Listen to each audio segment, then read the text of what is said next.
Welcome to the Sold Too Early Sports Card Podcast, where the only thing under more water than our sports card investments is the state of Florida. That's not Kai. I'm parting the water like Moses. Kai is unavailable today, shockingly, due to the hurricane, the situation in Florida. He is unavailable, hence my fucked up joke to start. So, unfortunately, you're stuck with me. Don't click off yet, it's gonna get worse. Today, well, first, welcome to episode 45. Today, let's talk about a couple different things. First off, shout out to this incredible shirt. I got it from Sports Card Junction. Nate, DRC collector, got it national. I was always waiting for like a fun shirt to have on the podcast. I don't take myself too seriously. This is a very funny one. The back says it's not game worn or any season or event, but it is Sports Card Junction approved or like something by Sports Card Junction. I apologize. I don't read the back of my shirt. I can only read the front. So my bad. Today, though, we are on the precipice of a significant amount of major shows. I would call this the last major push of like the summer of 2023, the major show season. Because after this point, there are still major shows that go on, but there's a different kind of energy to it. The last month, when you look at, I guess, either Dallas or the National in general, or even just the National by itself, it kicks off this major time in the sports card industry in the summer, and I guess early fall, where a lot of these major shows happen. With Burbank tomorrow, I'm leaving for it tomorrow afternoon. I guess at the time of recording, I will hopefully be checked into my hotel, hanging out, probably napping. It's going to be a long, it's like 6-hour flight for me. But with Burbank this week, which I will be setting up at, hopefully I'll see you guys there. And then Dallas. So I actually am taking a red eye home on Sunday night from LA to Newark, New Jersey. I get in at like 7 a.m. Monday morning, and then I fly to Dallas on Wednesday. So as someone who doesn't like the hashtag grind and like saying like that grinder mentality, not like the app, which I'm sure you're all familiar with, of course, you're all experts in that. As someone who does not like hashtag grinding and has this like flipper mentality, I kind of am a hypocrite sometimes when it comes to the amount of shows I do. At least the major ones. The compromise that I and my fiance have, or at least the general understanding, is I don't really do minor shows in the New Jersey, New York, Philadelphia area, or Pennsylvania area, I should say. Philadelphia's a city. Oops. Obviously, geography is not the best for us, but so be it. I don't do many shows in the tri-state area in general because, frankly, when I'm not traveling or doing anything major, I want to be home and like I enjoy my free time.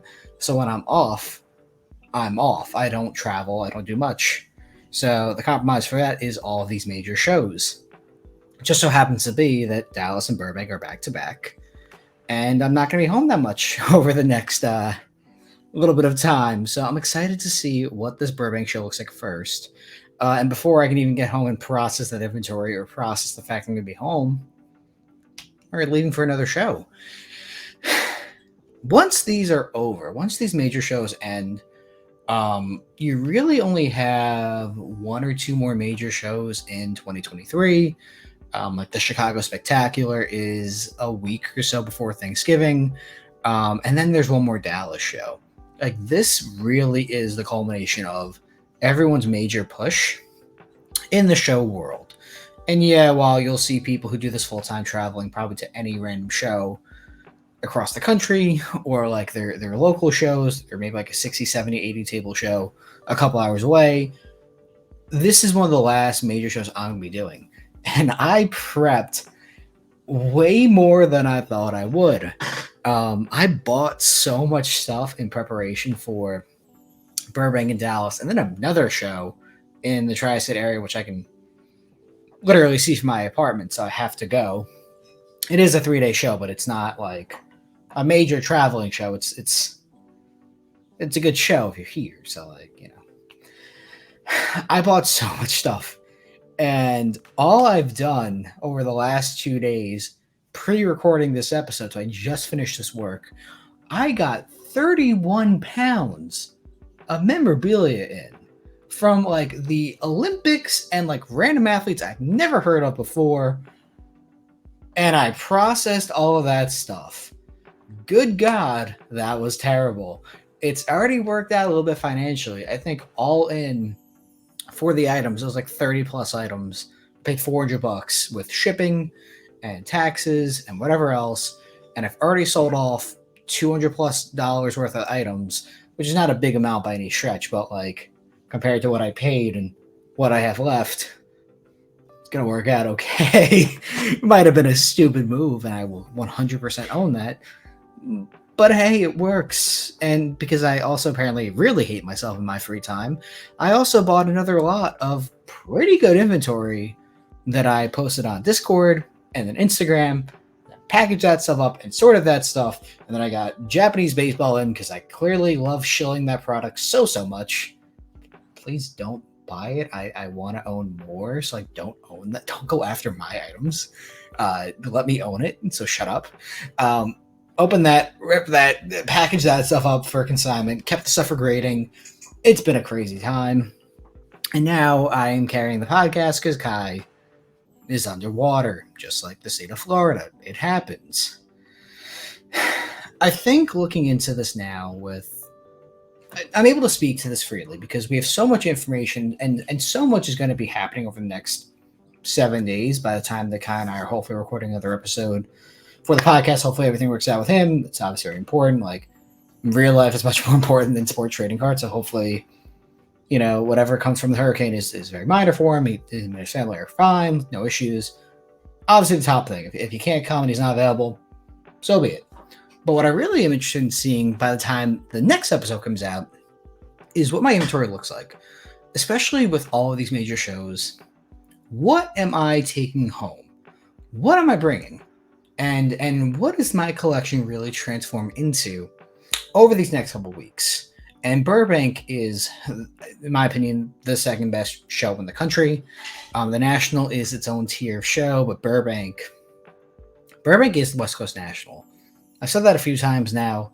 EJ, Dynasty Mode, who's been on this podcast a couple of times. First off, very fortunate to know him. I've known him for a long time, well before he was working with Burbank and was the showrunner and like the event coordinator, with the event director. I don't remember the exact title. I'm sorry.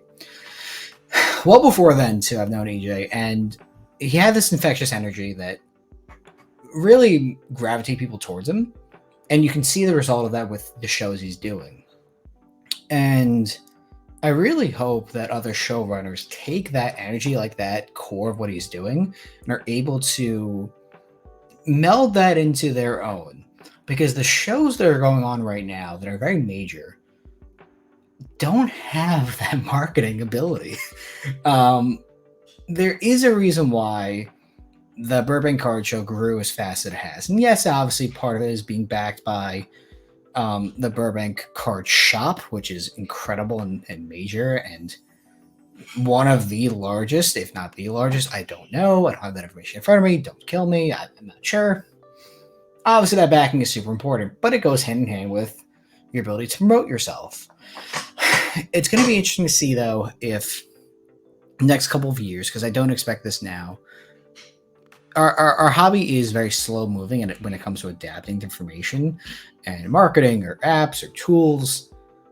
Will we see a new age of showrunners who can take these main ideas that like an EJ is doing and meld it into their own creation and create something new or better or something that's worth people traveling out of state, out of the country?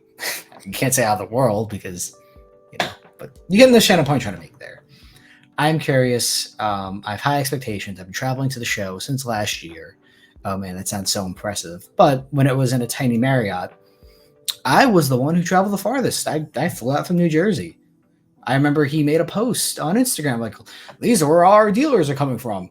And it's like mostly the West Coast and a couple assholes from the East Coast. I'm one of those assholes, and I crushed it, and I loved it. I would do it again, which clearly I am. And I don't know, and I'm really excited. I am very fortunate to be setting up in a great spot. Let me see if I can actually pull it up. Lucas, Sports Car Mania, sent this to me earlier today, which is nice. I appreciate him doing that. By the way, he's the reason why I have my showcases. I could have very easily gone my own, but like the entire show experience is really more so about who you set up with, not necessarily where. I mean, it's important, but like if you have your friends, people you rely on and trust, it goes so much farther. I mean, as long as you're not in like fucking Narnia or the Starlight Room, if you're in Dallas, in my opinion, that trip sucks. But like, once again, if you're with good people, it's so much better. You gravitate people towards you that you want to. Let me see if I can make this a little bit larger. This is gonna look like ass, but it's fine. Excuse me. I'm gonna share the screen. There we go. All right, cool. So, second floor. We've had this conversation a little bit. I know the 2 floors could be a little finicky. I'm excited to see how EJ and his team handle that because people don't think. Dead center. Like, literally dead center. It's going to be interesting. I'm so excited. I do feel for Kai. I don't know if he's going to be able to come to the show now because of the hurricane. I saw a picture of one of our friends who were traveling in for the show. He changed his flight. I think he was supposed to fly out Wednesday or Thursday. He changed it to like a Monday, a Tuesday morning flight today. And the airports looked bad. So hopefully he got in safe. I've not heard anything from him today, so I can only imagine it's not gone the best, or maybe he was able to get in and went to bed, and that's even better. I hope that he worked out for him. But dead center, good spot, good people. It looks like there's a couple booths still open, or maybe those are just like, this picture's a little old, it's possible. But I'm excited. I think according to this, we're at booth excuse me. Oh, well, all right. I think we're both like 500-ish. Half of 643, 644, 645, and 646. That means so much to me, of course, as much as it means to you, loyal listener or viewer of the Soul Terribly podcast. Hopefully able to figure it out. If you're there, I'd love to see you. Grab a beer if you can drink, grab a soda if you can't. I don't know, hang out, make a deal. How terrible, right? Well, we're all here to buy, sell, and trade items. A lot of stuff that I have that I'm going to be bringing with me has not been posted on Instagram. At least not in post because fucking I got it yesterday. Or yesterday at the time of recording. A lot of stuff.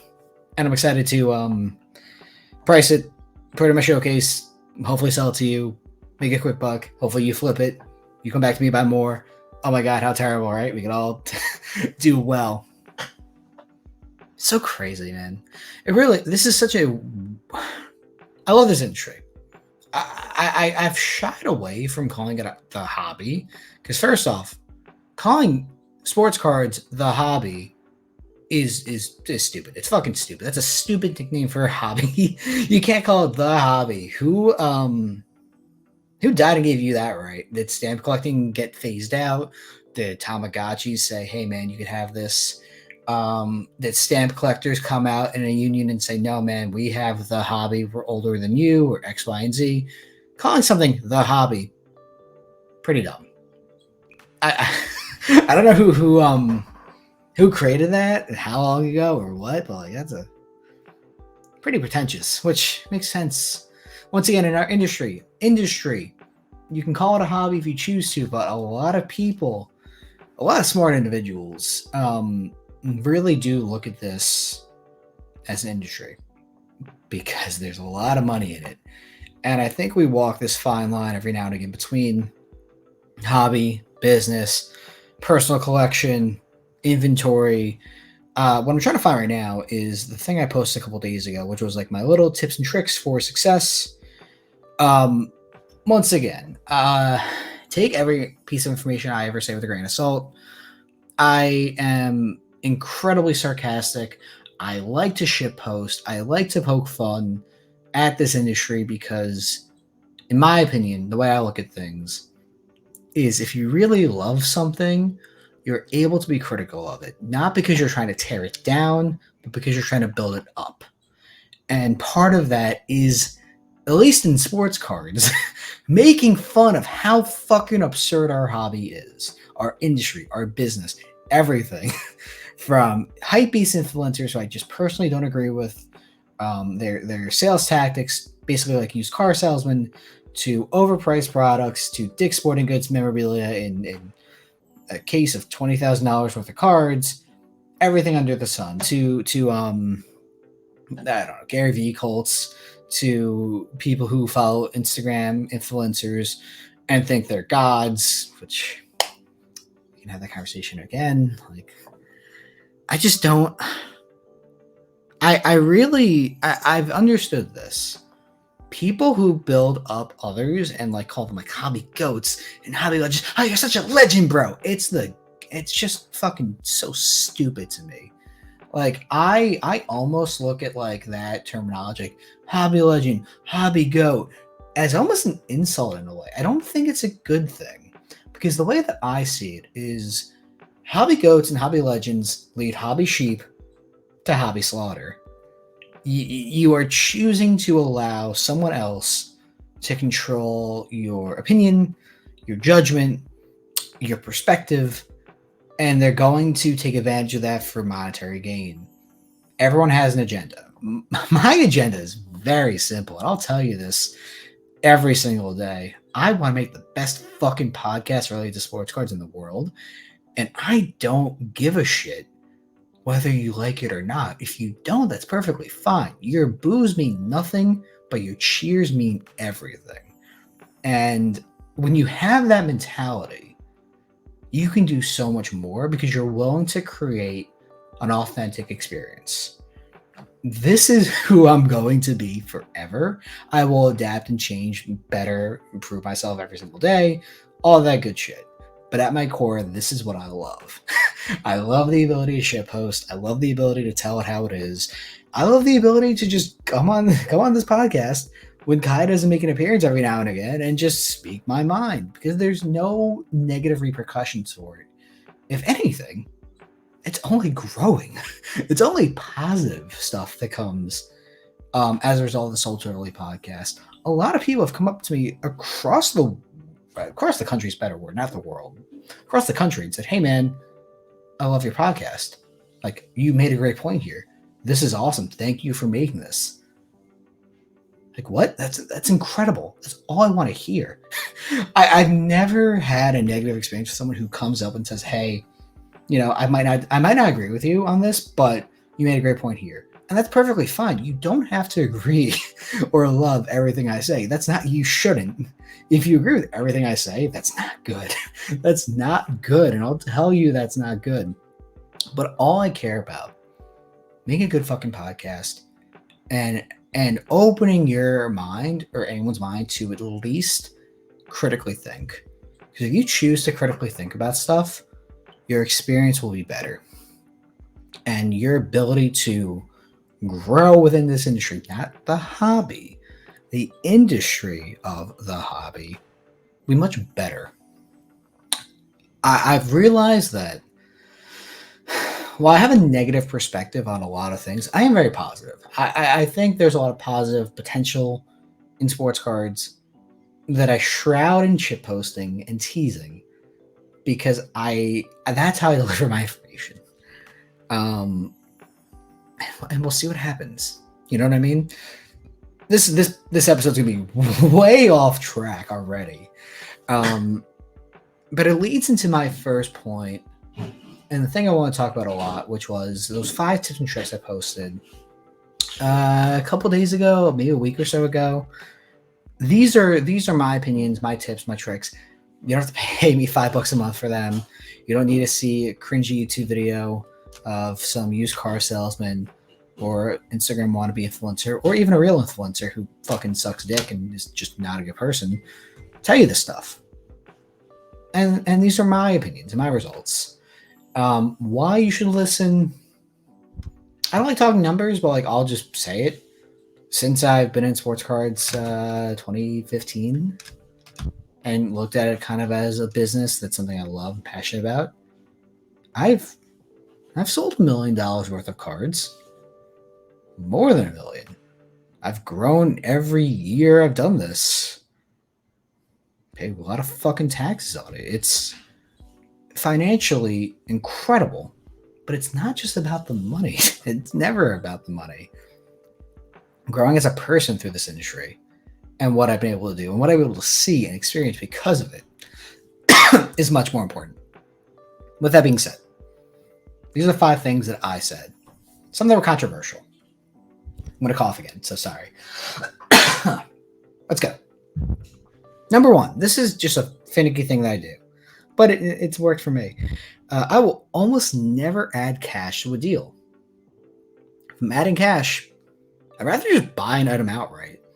This is very funny. I do this because I acknowledge it, and I just will not bend off this because in my mind, if this is such a good deal financially, I'll just buy the item at a lower percentage and I'll trade it or cash and trade it or sell it for higher than I'm paying. Most of the time. Once again, results may vary. A lot of the time, generally, this is not 100% of the time, every single time. So, in my perspective, I would always rather not add cash. Very, very rarely why add cash. Only if I know there's no other option, or I'm either into the card the guy wants for a great price, or his price is very good, or like it's gonna walk away. I really cannot remember the last time I added cash to a deal, other than like one at a 30 table show a couple weeks ago because I didn't love the item I had and I was getting out of it. So maybe that's when I would add cash. Otherwise, I'd rather just buy the item. That's how I look at it. I always believe in getting some level of cash out of an item any chance I can. Because no matter what, that cash becomes the ability to go back in and buy more. And it's worked. I tried and tested the method. It's worked for me. It might work for you. Except if you're dealing with me. Then if you're dealing with me, it won't work because I won't add cash. Number 2, I look for value where others don't. I don't care if I trade for UFC, Japanese Pokemon, or Yu-Gi-Oh! If I get more value in a trade, then so be it. Turn and burn that stuff on Discord, eBay auction, Instagram story sales, consignment, whatever. This is probably my favorite piece of information because there are people who have typecast themselves into, hey, I only do basketball. Hey, I only do vintage. Hey, I only do football. Hey, I only do X, Y, and Z. I've typecast myself as, hey, I don't give a fuck. I'll buy 31 pounds of memorabilia. Hey, I'll buy soccer that I kind of care about, but not really. Hey, I'll go trade for Pokemon or Yu-Gi-Oh! Or I'll trade down on an item because it's a numbers game. It's a numbers game. And I believe I have a higher winning percentage, quote unquote, on deals than the average dealer or the above average dealer because I'm willing to take whatever. Because there's so many ways to move inventory if you are willing to either put the work in or take a lower margin. And I can explain that in 2 different ways. By putting the work in, obviously that's someone who, like me earlier today, got inventory in, priced it, put it on Discord, put it on Instagram story sales, sold a bunch of stuff. Now I will either take it to Burbank. If I move it there, even better. If I don't, I'll probably put it in eBay auction or consignment. Oh, how horrible, right? I can put it on eBay or best offer as well if I really choose to. Doesn't sound that hard. It's not. While your pool for potential buyers might be smaller, it doesn't really matter. It doesn't matter. Because you could always run out at auction if you really choose to, and if you take a small loss on one item, but you won on 7 others that you traded for, probably got your number on that deal. Just a way to think about it. And what I've seen in my experience when I own large items that I'm willing to trade down on, you get good value. You really do. I recently traded for a LeBron James 2004 Topps Chrome Gold Refractor BGS 95 number to 50. Gorgeous card, second year LeBron, amazing item. I had traded for that item at about 10K value, maybe 11K value, give or take. And the deal I had gotten it in was awesome. It was a great deal. Getting cash and trade, perfect. I broke down that LeBron James gold for like 300 cards. A lot of it was cheap cards that are going to consignment with DC Sports. I would use Kai and Joku, but they don't want that type of stuff, so be it. That's completely fair. And the larger items, I'll put in my showcase. I'll put on eBay auction. I'll put on eBay or best offer. I got time. I can wait. I don't mind. All it takes is one person to really want that item or needs it at a show or eventually sees it on an Instagram story sale or a story post.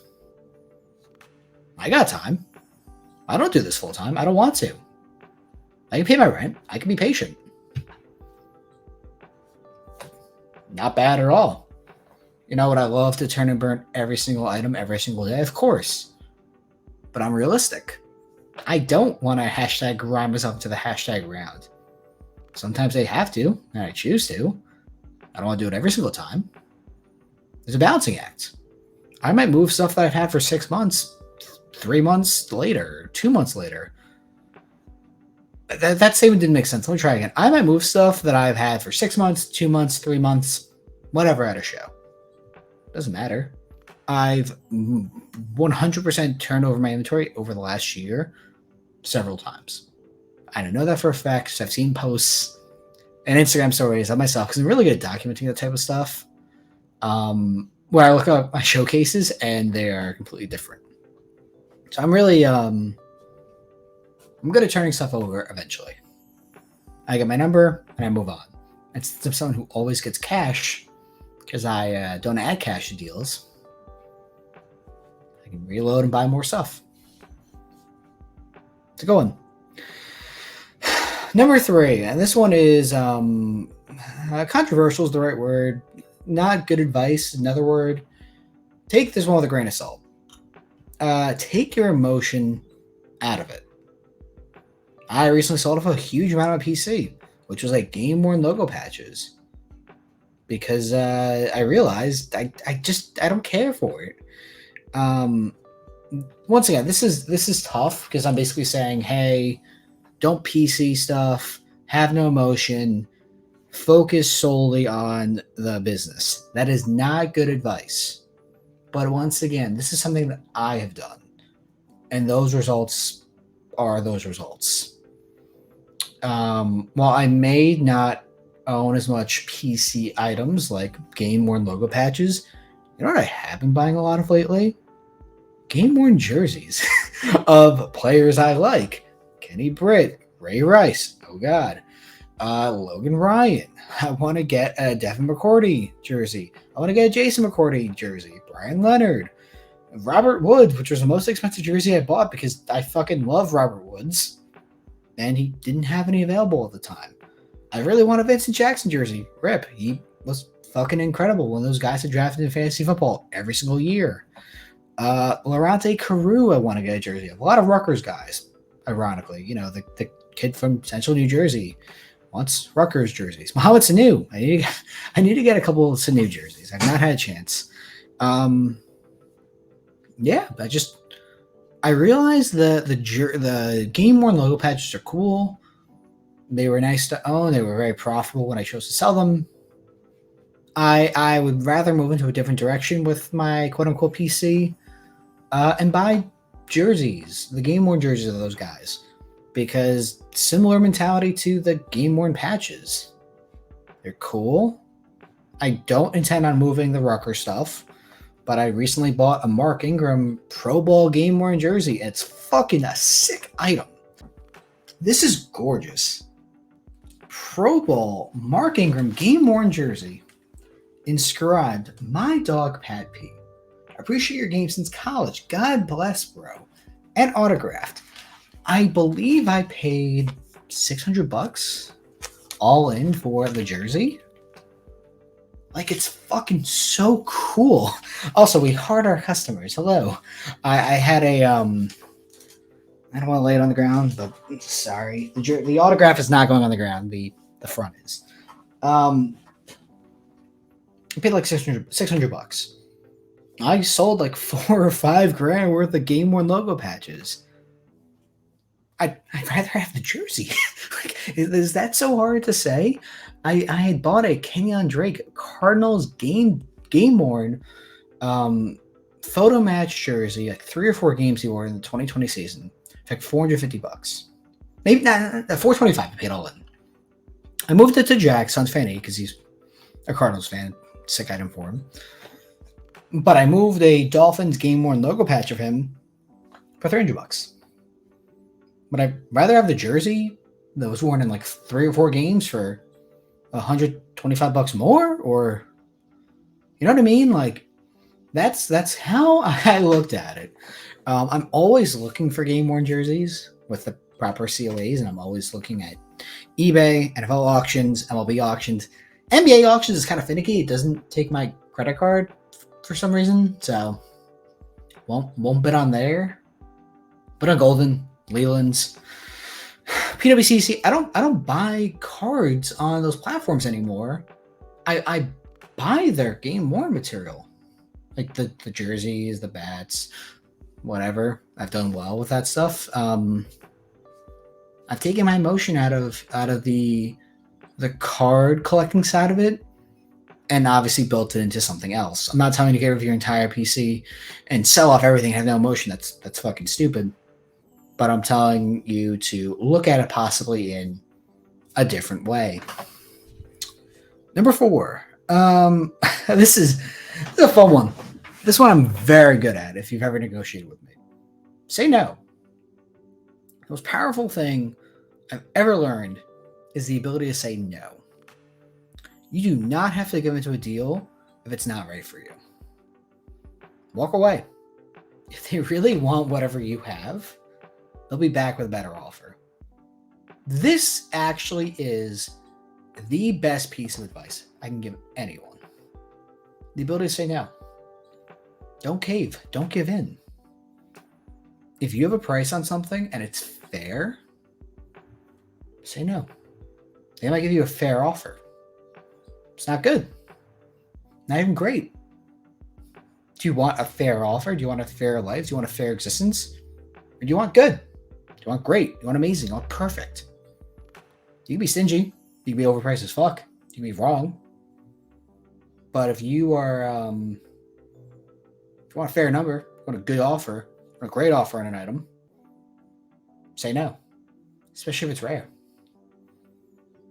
I'm not telling you to hold your stuff forever and pray to God it goes back up. I'm not telling you to do this on a Zion base Prism 9. But if someone really wants an item that you have, and it's rare, and it's expensive, and they really have to have it, well, then they have to pay your price. Don't give in. Don't switch up your negotiating. It has to be right for you. You are the owner of the card. Do that what you owe. And that, in turn, also works as a buyer. If you give an offer that you think is fair, and the person says no, okay. Move on. Especially if it's not rare. Especially if it's not that expensive. If it's a Zion base Prism 9, there's 25,000 of them. You will find another. If you're buying stuff for inventory and someone is not willing to take 75% of comps, 80% of comps, move on. Maybe someone else will. Maybe there'll be another person who wants to. Maybe that person will come back to you at the end of the show and be like, hey man, I had a bad show. Let's talk. And you know what? You could use that in negotiating tactics. Maybe not 75 to 80%, you're paying 73 to 77. Oops. Price today is different than at the end of the show. It's a balancing act. I play both sides. So I always come out on top. And I love Always Sunny, and that's a good line. There are a few things I quote all the time. That one is one of them. Play both sides, so I always come out on top. And Family Guy won with the mystery box, because the mystery box could be anything. It could even be a boat. The joke there being that they could offer a boat or a mystery box, and the mystery box could in fact be anything. It could even be a boat. That applies to prospecting, bad quarterbacks, anything else under the sun, or established guys. Yeah, you know where I fall on that line. I think established guys are generally a better buy, especially when you look at market inefficiencies like Josh Allen being outsold by Blake Willis, for instance. I'm not sure that's true. Just it's an example. Chill out. I don't have the information in front of me. Or like Joe Burrow being outsold by like Kenny Pickett. I don't know. I guess that's an okay example. I constantly forget who's in last year's NFL draft class because it was so it's just so it's okay. I don't think Sam Howell was that good. Kenny Pickett. I like Brock Purdy a lot because of his story. I don't know how good he is. I think a lot of people know how good he is. So that's interesting. Who else? Oh God. Mike Willis. We talked about Desmond Ridder. I sorry, Kai, if you're listening. I fucking forget about Desmond Ridder all the time because he's an afterthought. He is. They're in the same spot as the Texans. If he plays well, you have a franchise quarterback.